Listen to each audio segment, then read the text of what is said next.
Doc Slab Audio on music production and audio engineering.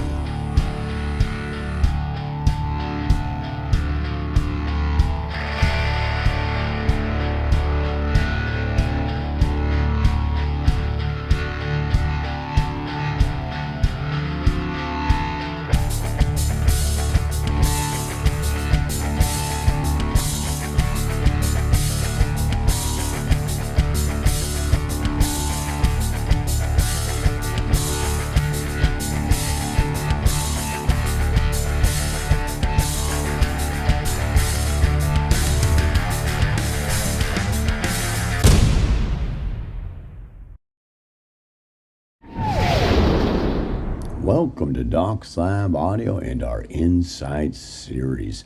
I do believe this is the third video in our series, and in this video we want to talk about the art of contrast in your productions and engineering. So this might sound like a pretty simple concept, but basically it's kind of complicated. The first thing I suggest is you Google contrast and do some reading about it. Musical contrast, visual contrast, auditory contrast, any types of different contrast, high contrast, and do a little bit of reading about it, because it's the basic understanding of it is pretty simple. You know, how we normally see it is strikingly different, and that's not always the case. Sometimes it's subtly different. There's different dynamics of contrast that, you really have to take into consideration so that you can begin up using it and working at using it in your palette as, as part of your palette. It's like dynamics. Dynamics are huge in a production, and utilizing dynamics well is huge, and low and middle and range. I mean, there's, it's a monstrous and monumental undertaking, really mastering dynamics in creation.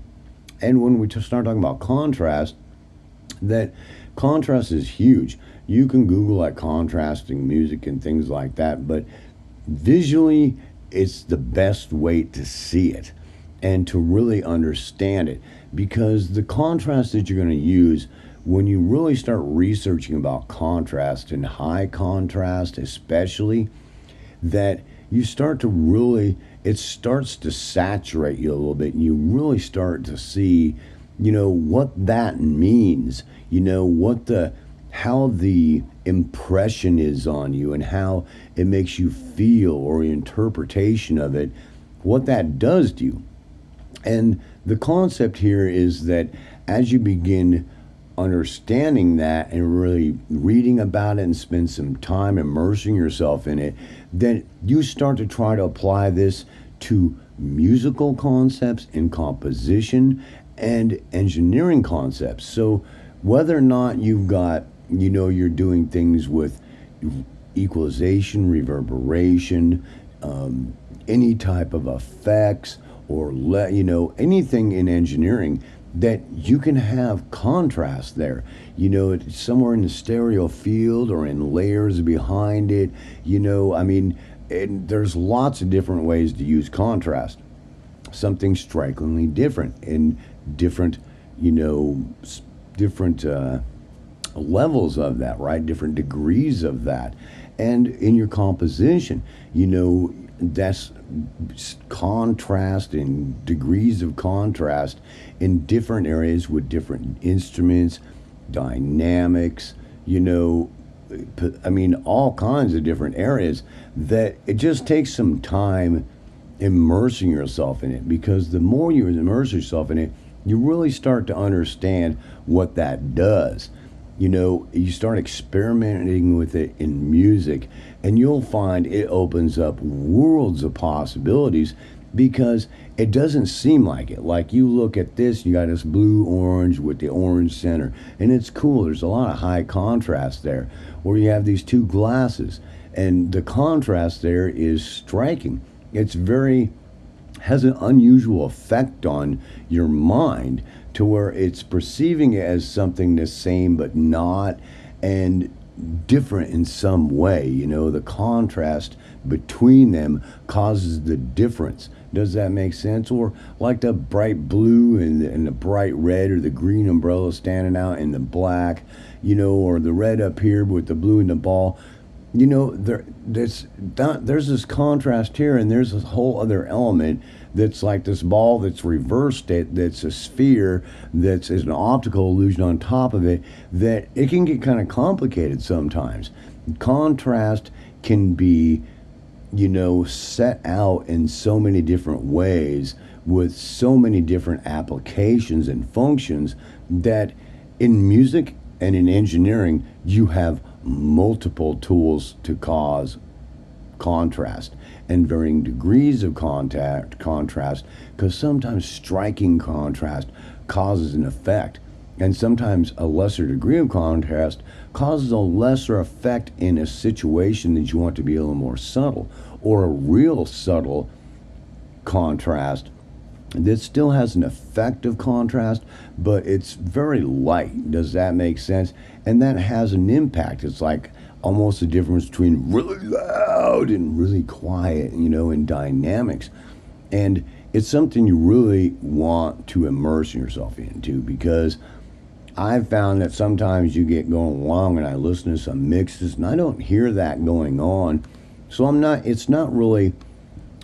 things aren't standing out in the mix that I hear this contrast happening, or, you know, or in the composition or in the engineering, you know, and it doesn't really have that flair. Does that make sense? And that bite is, you know, a good way to put it. And, you know, even when it's subtle, or, you know, somewhere in the middle before, you know, extreme contrast, that still it has an effect. It helps things to stand out. It helps things to be distinct unto themselves. You know, when you're not just trying to blend stuff together for washes and things like that. And it has a huge impact on your productions, so that things have contrast in different degrees that have different effects with the different degrees. And, you know, there's a place for all of them in different types of productions. That is a beautiful tool in music, you know, because we're looking at visually, because it's really easy to see, you know, visual contrast. But you have to try to flip this and see it as musical, so that whenever you're dealing with anything, how do you have that effect? You know, you see this contrast, how do you affect that in music? And start experimenting. You know, you've got this heavy contrast things going, or a subtle contrast, you know, or somewhere in the middle, and you start experimenting. What causes that?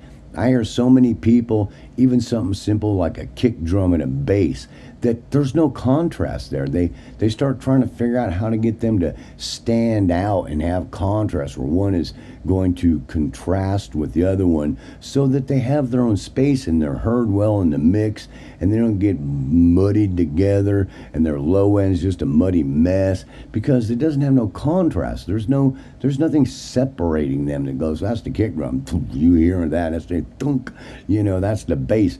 You know, anything that can help contrast it, that's different of it in mild or extreme ways, causes that to happen. And sometimes it can cause another effect, to where even in the stereo field, over on the right hand side and the left hand side, you have two seriously contrasting situations happening. Their instruments and performances, you know, in all kinds of different ways, that cause this kind of, you know, it's a contrast, but one's not standing out any more than the other. Like you see, like, you know, you're looking at this orange, this blue, and this yellow, and neither one of them are standing out any more than the other. They have equal value, because then it's extreme contrast, but it's, you know, vivid. Do you know what I'm saying? I mean, it's just vivid. And that vivivity, that is so cool. And when you can utilize that tool to make that happen so your music sounds like that when you want it to, and less subtle or more subtle in some different places when you don't want that such a high, bold, vivid contrast happening, which does happen in you. Sometimes you can't use really extreme contrast for what you're trying to do sometimes in some types of productions, trying to get invoke some type of feeling or something, but it's a huge tool. So I just kind of wanted to make a video about this because the art of contrast in your productions and your engineering is more of you immersing yourself in contrast, and visual contrast is a really good one. And trying to flip that around, how do I do that in music? Does that make sense? And really kind of making a study of it so you can begin, utilizing that and making an art form of it for yourself in your productions, because it is an art form.